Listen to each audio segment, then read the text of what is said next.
तैयार रहिए। स्टार्ट। हमारे देश में राज्यपाल के पद पर नियुक्ति यों तो संवैधानिक प्रावधानों के तहत होती है, पर शायद ही कोई ऐसा मौका आता हो जब न केवल राज्यपालों की नियुक्ति के वक्त बल्कि बाद में भी राज्य के संवैधानिक प्रमुख के रूप में उनकी भूमिका को लेकर विवाद नहीं उठा हो। स्टॉप।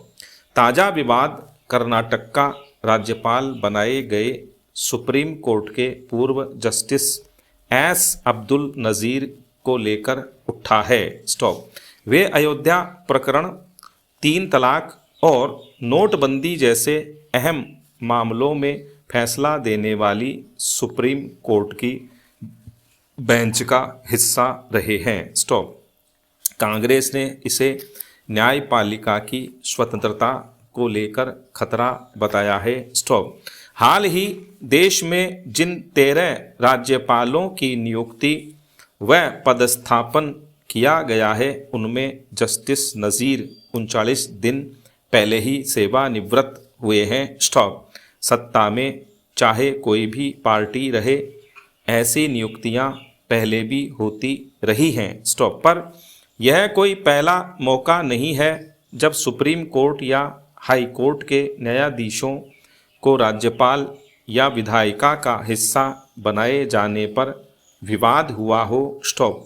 कहा तो यही जाता है कि राज्यपाल के पद पर सेवानिवृत्त जजों, पूर्व सैन्य अफसरों और रिटायर्ड नौकरशाहों की नियुक्तियां इसीलिए की जाती हैं ताकि उनकी प्रशासनिक क्षमता का जहां ज़रूरत हो वहां इस्तेमाल किया जा सके। स्टॉप। ऐसा होता भी है। स्टॉप। हाँ, इतना ज़रूर है कि अपवादों को छोड़ दें तो अधिकांश मामलों में राजनेताओं को राज्यपाल का पद मिलना उनकी सक्रिय राजनीति से विदाई का संकेत भी रहता आया है। स्टॉप।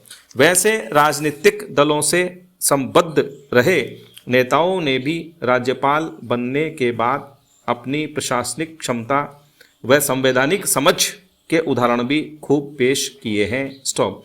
केंद्रीय कानून मंत्री किरण रिजिजू ने न्यायिक व्यवस्था से जुड़े लोगों की अहम पदों पर नियुक्ति को लेकर कांग्रेस की ओर से उठाए गए सवालों का अपने तरीके से जवाब दे दिया है, लेकिन देखने में यही आया है कि अहम मसलों पर राज्यपालों की भूमिका में उनकी नियुक्ति की पृष्ठभूमि की छाया नज़र आ ही जाती है। स्टॉप।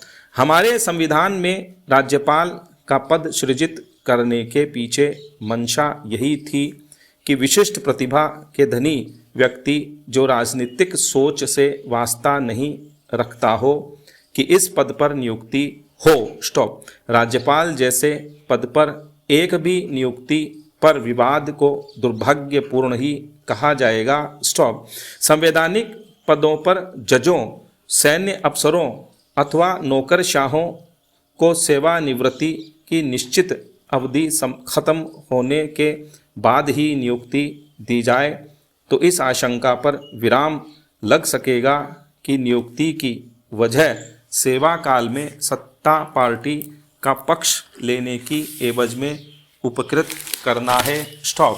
पैरा।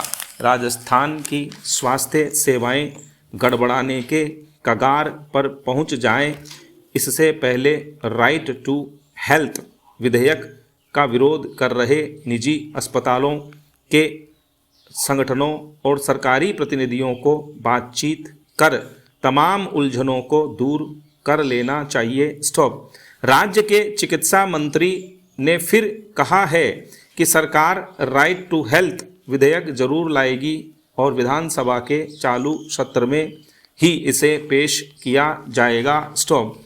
उन्होंने विधेयक को उपयोगी बताते हुए इस पर विधानसभा की प्रवर समिति के सदस्यों के राजी होने की बात भी कही है। स्टॉप। गौरतलब है कि शुरुआती विरोध होने पर विधेयक के मजमून का अध्ययन करने के लिए विधानसभा की प्रवर समिति गठित की गई थी। स्टॉप। मुश्किल यह है कि सरकार के तमाम आश्वासनों के बावजूद निजी चिकित्सालय के संचालक विधेयक को लेकर आशंकित हैं। स्टॉप। क्षेत्रफल के लिहाज से राजस्थान देश का सबसे बड़ा राज्य है। स्टॉप।